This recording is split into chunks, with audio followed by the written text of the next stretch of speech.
administration. President Trump's legal team firing back at special counsel Bob Mueller's terms. I think if it isn't over by September, then we have a very, very serious violation of the Justice Department rules. If you lined up 100 lawyers, there's 100 lawyers that are going to say don't sit for an interview. A Republican congressman's come up with a plan to fund the president's border wall by penalizing the countries whose citizens enter the U.S. illegally. If we're giving U.S. aid and they're not helping us, and we find these people crossing the border illegally or visa overstays, we're going to charge them $2,000. To our European allies, it's disgraceful that you're picking this regime over the people. You can't condone the practices that are coming out of Iran. The dog tag of a fallen American hero killed in the Korean War is now back with his sons. In one small sense, the most fortunate, because we're the only ones that have a name now of some connection. Yeah, I'm hanging on to every word you say, every move you make. I'm hanging on, wondering what's up next, girl. I can't wait. Gonna be hanging on to every word we say. Listen, I'm just hanging on because tomorrow's Friday. Tomorrow is Friday, tail end of the week. Welcome back. Thank you. Thanks. Sister's birthday. Dad came in town with several of his friends, and we just had a great night last night. So. Right. Living it up. And in fact, a lot of people in the city were complaining about the noise. We got pretty it was crazy. Well, and my dad was dancing on tables. Really? Again? No. And those people were just hanging on until your dad left town. This was last night. You know, he's been through. My mom, as y'all know, had a stroke in February, so he has been by our side every single day, and it has not been easy. Yeah. And so he just needed a break for a night, and he was like, "I got to take the first flight out though, because I got to get back to your mom." So he did have about a 24-hour reprieve for a little bit. And you provided that. And that included 3 hours waiting at the airport. They left my apartment 3 hours before their flight. Well, you don't want to miss the one flight. 3 hours. We only have one flight out of town. I know the TSA can be timely, but... I know. Okay, let's get to some news this morning. We begin with a Fox News alert. The Trump administration holding Russia accountable. Again, the U.S. is issuing brand new sanctions, and this after the attempted assassination of a former Russian spy and his daughter. They've been investigating since. They don't like what they found. Griff Jenkins live in Washington, D.C. with the details on how the U.S. of A. is cracking down on Russia. Good morning, guys. Russia's calling these sanctions draconian, but the U.S. has determined that the assassination attempt back in March, when former Russian spy Sergei Skripal and his daughter Yulia were poisoned by a Russian nerve agent, was a violation of international law. Now the administration will be imposing these sanctions against Russia on August 22nd, less than 2 weeks from now. The first round of sanctions limits exports and financing. The second round will ban the export of sensitive national security products. The Russian embassy in Washington responded by lashing out at what they called far-fetched accusations, denying that any facts or evidence exists to prove their involvement. The U.S., by the way, has already expelled 60 suspected Russian spies in response to that March attack. But Congress has continued to dog the White House, accusing them of dragging their feet and making a determination on whether Russia was in violation of the law. Well, now the administration has made that very clear on where they stand on the issue as President Trump continues working to improve relations with Russia and President Vladimir Putin. Putin, by the way, has yet to respond. And this morning in Britain, where the attack occurred, Prime Minister Theresa May is applauding the move, saying it sends a, quote, unequivocal message to Russia that its reckless and provocative behavior will not go unchallenged. Guys? All right. Yeah. Thank you very much. You know, it looks as if the president is screwing this collusion thing up, because I've been watching on the other channels. He's been colluding with Russia. And yet, once again, they're cracking down on Russia, sanctions. Flying in the face of that narrative. Right. Yeah. New sanctions. Moscow can't import national security equipment from us now. It could hit them as much as 70%, at least as far as their economy is concerned, 70% of their economy and 40% of the workforce. So this will be effective. Right. Every step of the way. The president's done this, but he doesn't trumpet it. He doesn't say, hey, I got a press conference, here are the sanctions. He just puts them on. Right. And next thing you know, they're mounting. And I think they're significant, especially they still focus on the Magnitsky Act and what he did to certain oligarchs surrounding Vladimir Putin, because it's really throttled their individual banking ability and investment ability. Well, there could be another round in 90 days if Russia doesn't prove that they have stopped with the chem and bio warfare.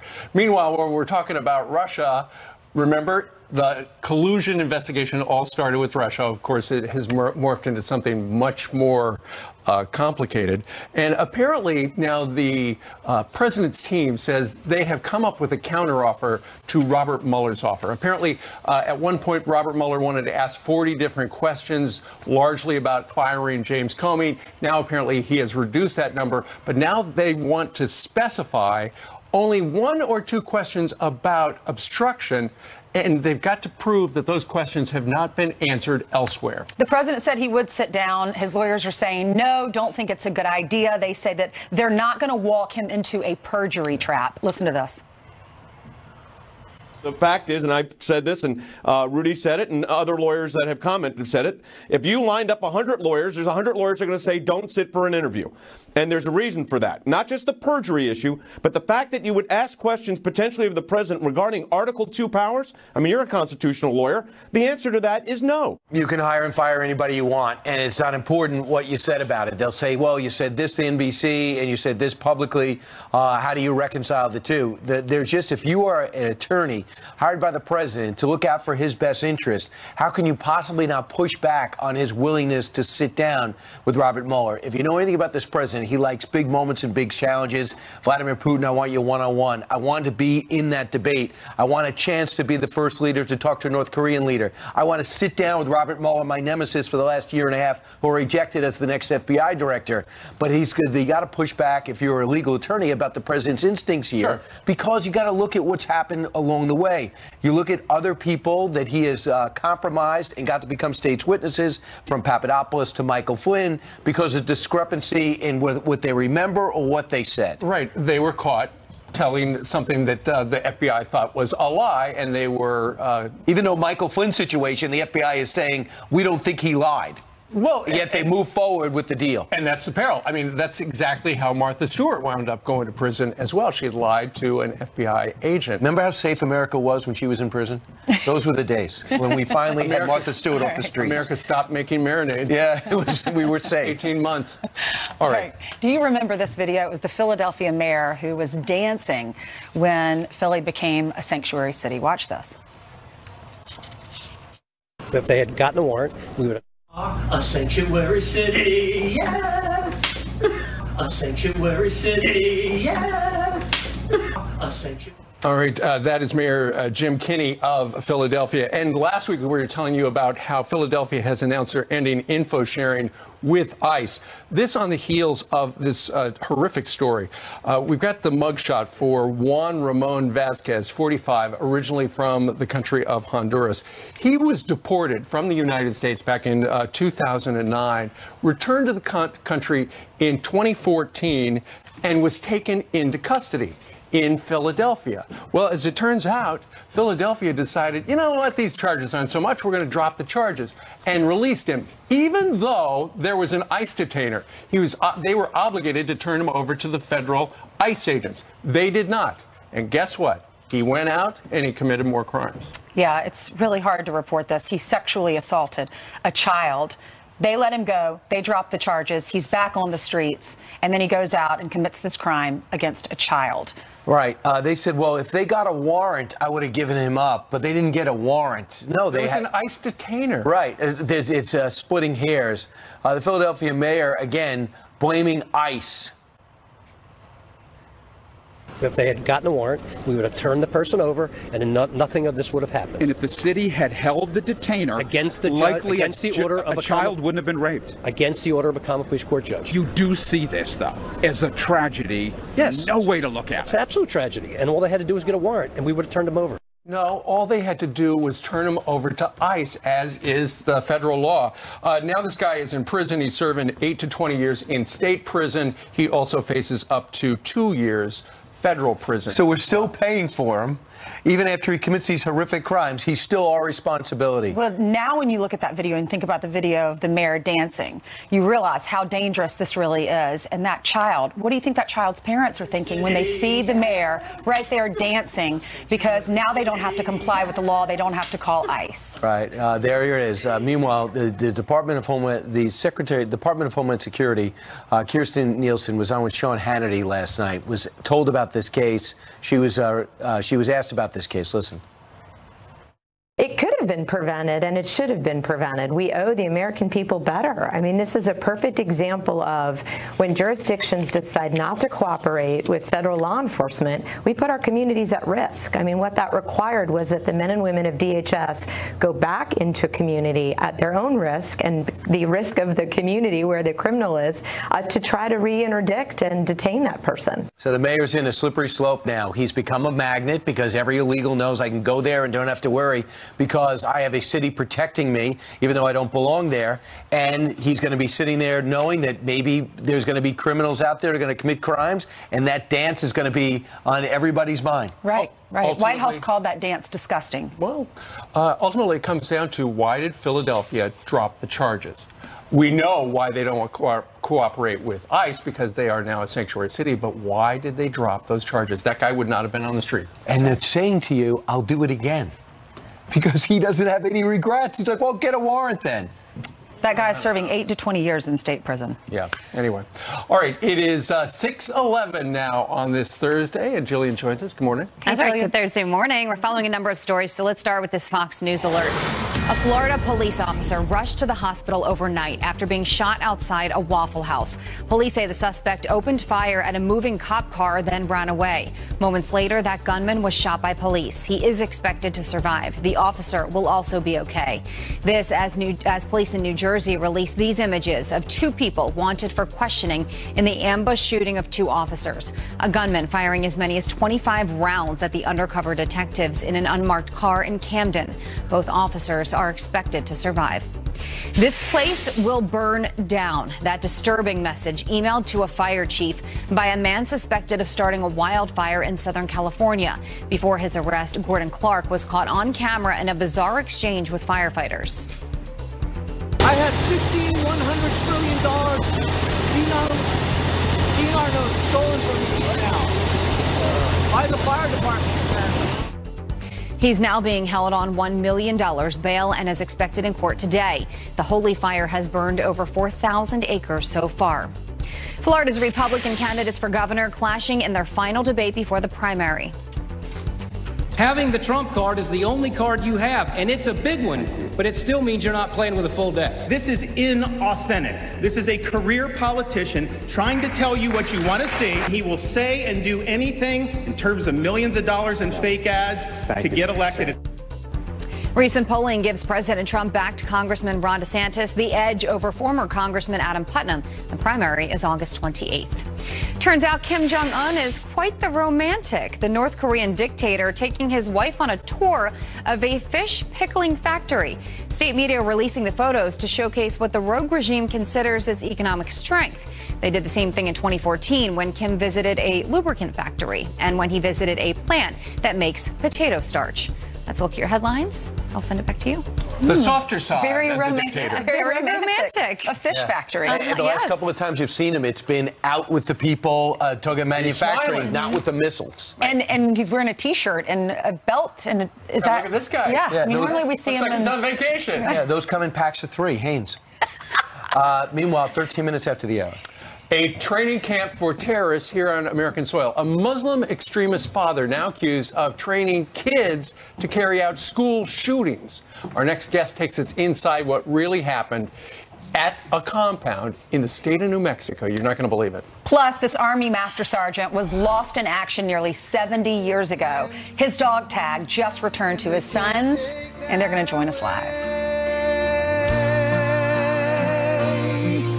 And I'm proud to be an American, where at least I know. So right now, new details about the jihadi suspect accused of abusing children at a New Mexico compound. Prosecutors say Siraj Wahaj was training them to carry out school shootings. The 11 sick and malnourished children were rescued last weekend from the heavily armed New Mexico compound built mostly out of trash. National security analyst Ryan Morrow has been assisting authorities on this case. We spoke to him earlier in the week, and now we're trying to unwind what happened here. How did they pick this location, and what was going on besides abuse? Well, we now know that they were training the kids to carry out school shootings, and that's probably why they stopped practicing the shooting of their guns in recent weeks. They were doing it consistently, but apparently they decided that they need to conserve ammunition at some point recently. So either they're preparing for a raid, that's less likely, or they're going to act on these plans. And what makes you think that? Well, because if you're practicing and then you stop, and the only reason you would stop is because you're trying to conserve the ammo because you're in the middle of nowhere, you don't have access to more. That's the only conclusion I can come up with. But where did they get the skill and ideology for this? If you look at Imam Siraj Wahhaj, who's a radical imam in Brooklyn, and these are his family members, the guys he hangs out with believe in violent jihad, all sorts of radicalism, have a history of acquiring weapons, of paramilitary training, and people in his organization have trained kids. No evidence that the imam's tied to this specific compound, but where do you think these guys learned these skills from? They do say that Siraj Wahhaj was named by prosecutors in the 1993 bombing of the World Trade Center. He was an unindicted co-conspirator. There's some questions around that. But what has your investigation revealed? Well, the bottom line is that Imam Siraj Wahhaj was at least linked to the blind sheikh behind the World Trade Center bombing. That's all you really need to know about that part. But as part of my assistance to the authorities since the raid happened, I now can release some of the details of what I provided. Specifically, we did trace, the team that I work with, we did trace some of the leaders of the compound to some businesses that included one that is involved in security and investigations type businesses. The pattern we've seen is that extremists like setting up these front companies because it gives them an alibi for getting weapons legally, as well as getting training, even at law enforcement facilities potentially, and to get the type of access that they need. And they can just say, oh, look, it's part of my business. I also provided information about likely financial fraud and identity fraud. And the FBI monitoring, but it took a sheriff to act. Has the FBI commented on what they were monitoring and what they were doing? They have not answered the questions that they need to answer. And has the sheriff tried? The sheriff's press release basically said, look, we just finally decided we're going in on our own. The FBI felt they didn't have probable cause, which is crazy to me. Ryan Mauro, thanks so much. Continue to follow this. It's going to be bigger by the day. This Army Master Sergeant was lost in action nearly 70 years ago. His dog tag was just returned with those U.S. remains from North Korea. His son's receiving them during a moving ceremony. They join us live next. Some quick headlines for you. Republican Congressman Chris Collins refusing to drop out of his race after being indicted for insider trading. The charges that have been levied against me are meritless, and I will mount a vigorous defense in court to clear my name. Prosecutors say the New York representative gave information about a pharmaceutical company to his son, who used it to make stock trades. They allegedly avoided $768,000 in losses. And Texas is suing to end DACA. Attorney General Ken Paxton wants a federal judge to block the government from issuing or renewing Dreamer applications. He says the suit is, quote, vital to restoring the rule of law to our immigration system. Steve? All right, Ainsley, a special ceremony for the family of a Korean War hero. Master Sergeant Charles McDaniel, an Army medic from the state of Indiana, was lost in action in November of 1950. He left behind 2 young sons and a wife. But just yesterday, his sons were presented with his military dog tags included in that set of 55 caskets that North Korea returned to the United States last week. Both sons, Charles and Larry McDaniel Jr., join us live right now from our nation's capital. Guys, thank you very much. What was it like a week ago when you got the phone call? I was just sitting there doing some reading, and my wife was across the living room, and phone rang. Number didn't really wasn't recognized, but did say Army survivor on it. So she picked it up and she said, it's for you. And Paul, who is the case worker that I work with on this, said, we've got some amazing news for you. And he told me they had found 1 dog tag, and it was my father's. And I was floored. It was a very, very moving moment for me. I had to take a little time to compose myself. We'd seen the caskets coming back, but of course this was something we didn't expect. Indeed. Larry, when you heard the news, what'd you think? Well, like everybody else, I was surprised and shocked that you know, what are the odds that out of all these caskets that our father would be the one that had a dog tag in there. So I was surprised. Sure. All right.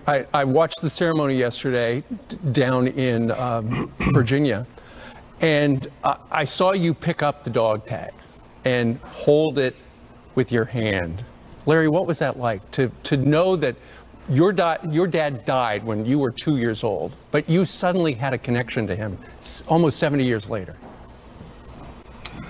Well, I guess I'm less emotional about it. I mean, it sort of provides reality to something that you had already assumed. Mm-hmm. You know, I don't think that any of us assumed that he was still alive, but now we have more of a reality, and it depends on what the tests tell us whether or not they actually find remains of him. Sure. And just because they have found the dog tag does not mean that they have recovered any of his remains. And I know, I think, Larry, you took the DNA test yesterday. Charles, you were 3 years old when your father died. What do you remember about him? Well, again, I was very young. I was just a little over 3 when he left. I remember, the only real remembrance that I have is of him coming home one day, and as a little boy, you run up to your dad and him picking me up and, you know, bouncing me around a little bit, as fathers tend to do. And that's a very warm feeling. Sure. Then a few things that Mom has shared.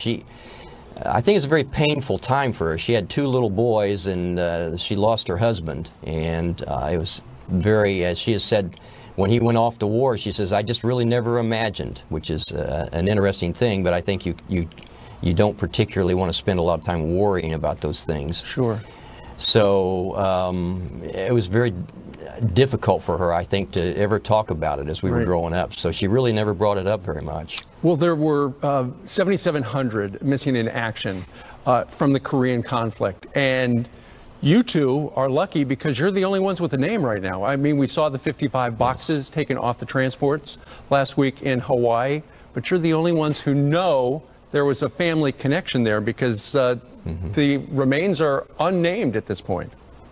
That's correct, and in a sense we feel that there's somewhat of a burden. That's why we've decided to make this a less private thing and to share with the rest of America.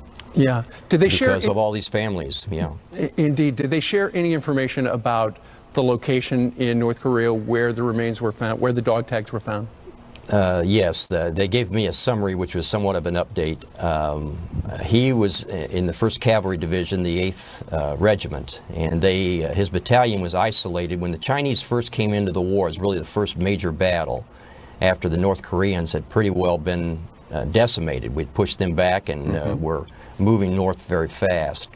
Well, they got overextended, and all of a sudden the Chinese came in massive numbers and isolated his battalion, and they lost 600 and some people in one night. Right. And so it was in Unsan, which is up in North Korea, and they never, the American Army never recovered, the NATO forces never recovered that area. Indeed. So around Unsan in North Korea. What does it say about the United States of America? That was a battle in 1950. And yet, these many decades later, people never stopped looking for the remains of your father. That's correct. They're, in fact, still from World War II, our PAO that's working with us from the Army travels constantly around the world, Europe, Indonesia, and other places, looking for remains even from World War II. Because it's such an important thing. Sure. As an Army guy, I was a Green Beret, and I'll tell you, you get real close in your team, and you take care of each other, and you just don't want to leave anybody behind. And that's the way it is. We don't. Nope. Nope. Final question: what are you going to do with the dog tags? We've joked a little bit about arm wrestling or something for it, but I think probably as the oldest son, I'll just keep that, and maybe Larry will take the medals and keep them as a. But obviously we've got the pictures, and anytime he wants it, he's welcome to hold it and do whatever he wants with him with it. Guys, thank you very much. We've been wondering for the last week whose name was on the dog tags, and now we know. Yes. Larry, here's the dog tag, by the way. there it is. So it's now a little bit of it is missing at the bottom. What is that? What happened? It's they analyzed it. They think it's corrosion. There's a little bit of rust and so forth. As you turn it around, you can see some green and some other things rusty looking. These are pretty. They're made to be very durable. So the chain. What amazes me is the chain, which is pretty unimportant, but it looks like it's brand new. It does indeed. And all of those time, but it's you know, to hold it is something pretty precious to us. You've waited your whole life to hold that. Charles McDaniel Jr., Laurie McDaniel, fellas, thank you very much for sharing your story. Thank you. Thank you. All right, we'll be right back. All right, your shot morning. This first day of school photo out of Alabama going viral. There's a cop and there's a lunchbox. That sheriff's deputy, Spider-Man lunchbox in tow, is Sergeant Nathan Kendrick. On his first day at school, he is a school resource officer. The photo now launching the hashtag SRO Challenge online, with school resource officers everywhere sharing their first day of school messages. And he joins us now, that school resource officer, Sergeant Nathan Kendrick.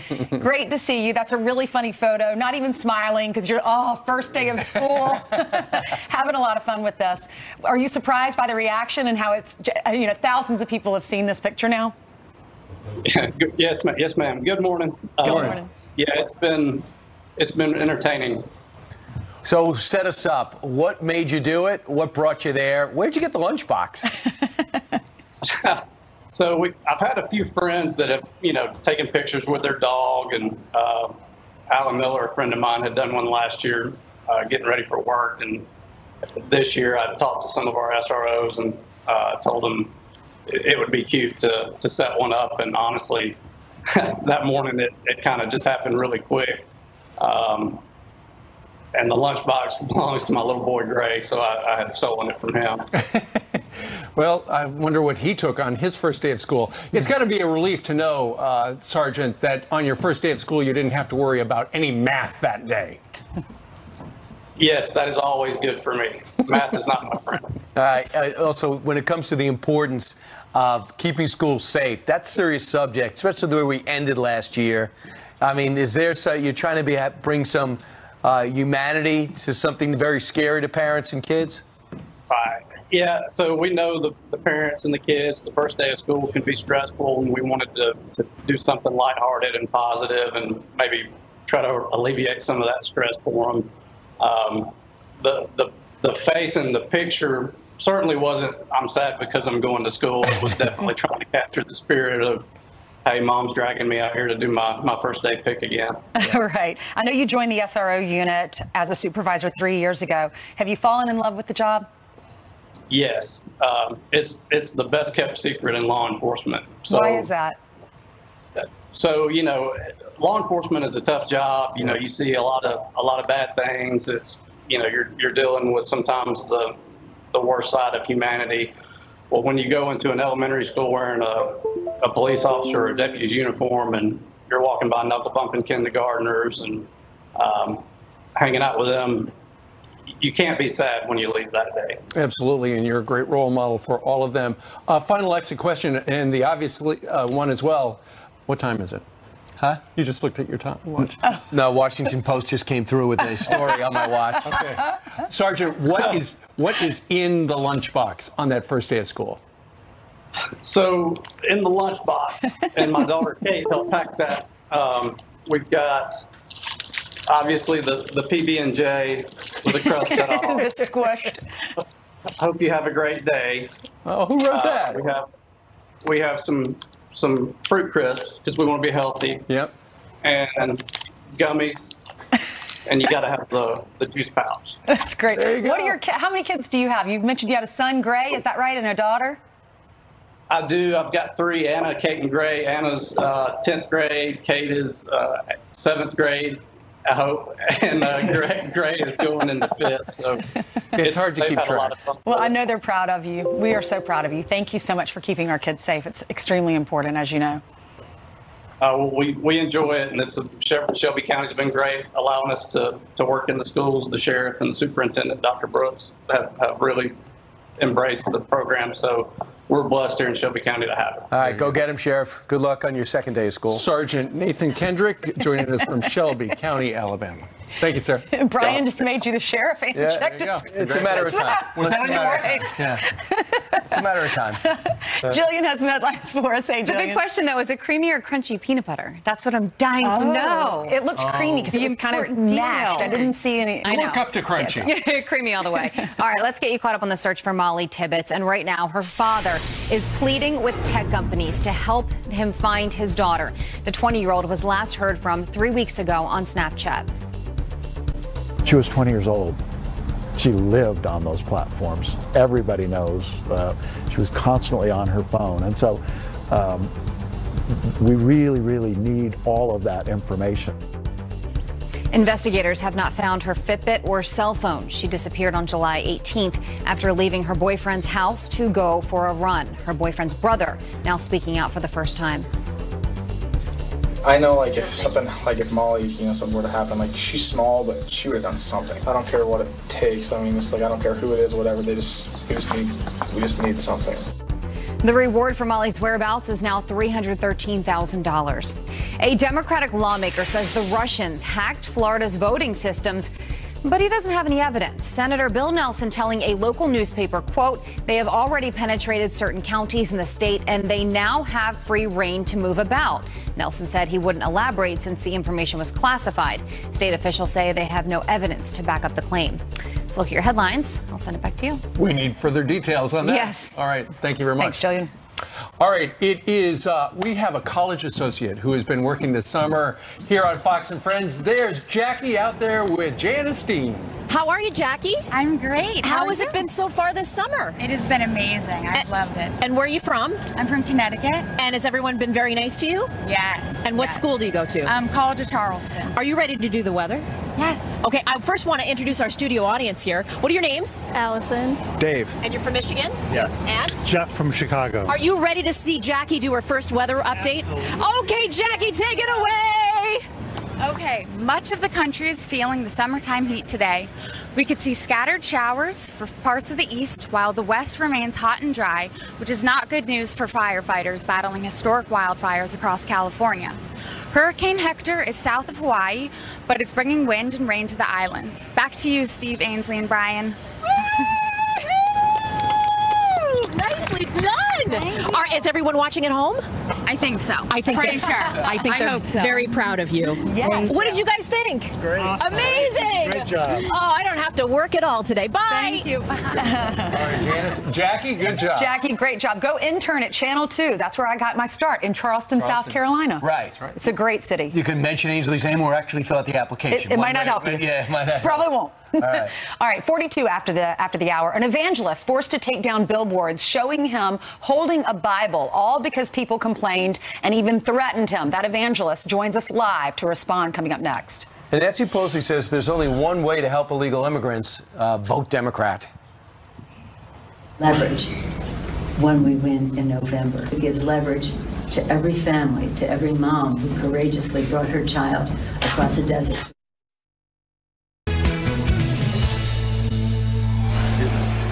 Take a look at this billboard right there. It shows evangelist Greg Laurie holding a Bible to promote his upcoming Southern California Harvest Outreach event.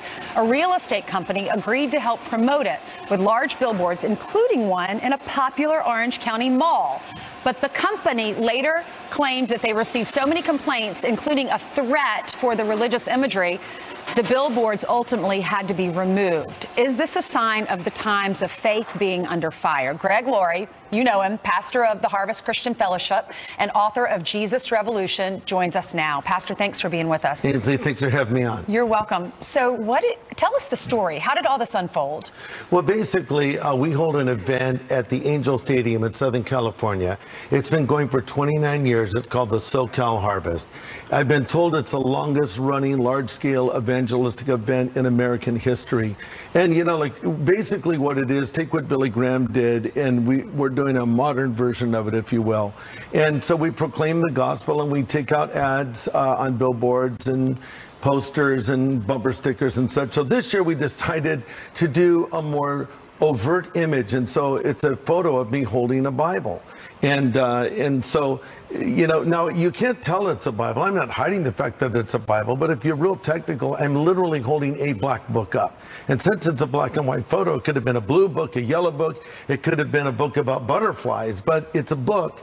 And so the mall, Fashion Island, said, yeah, they approved the art, they installed it. There it was, very prominently displayed in a couple of their malls, and there were some complaints about this offensive image. So then they came back to us and asked if we would change the image and do something more generic, which we agreed to. Then they told us they couldn't put any of it up because it was offensive. And I thought, well, why is it offensive now?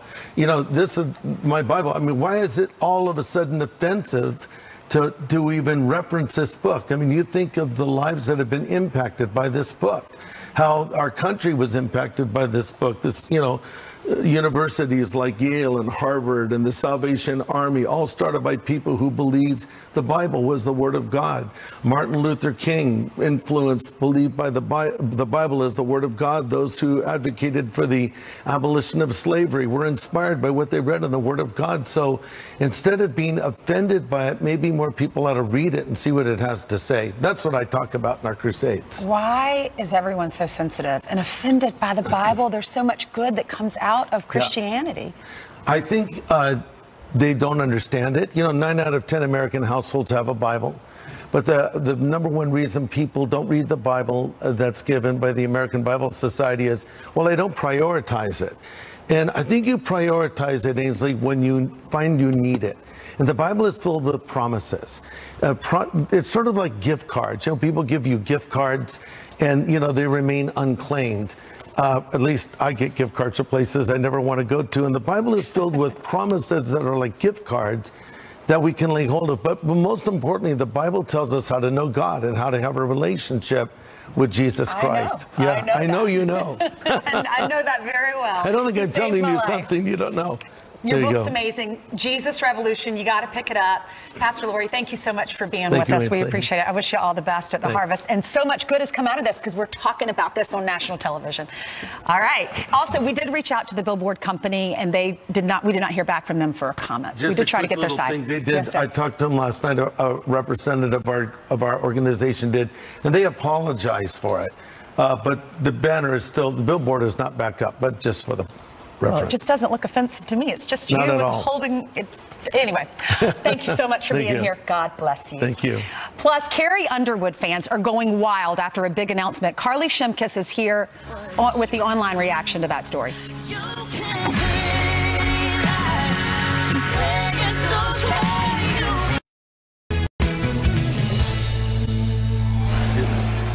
Take a look at this billboard right there. It shows evangelist Greg Laurie holding a Bible to promote his upcoming Southern California Harvest Outreach event.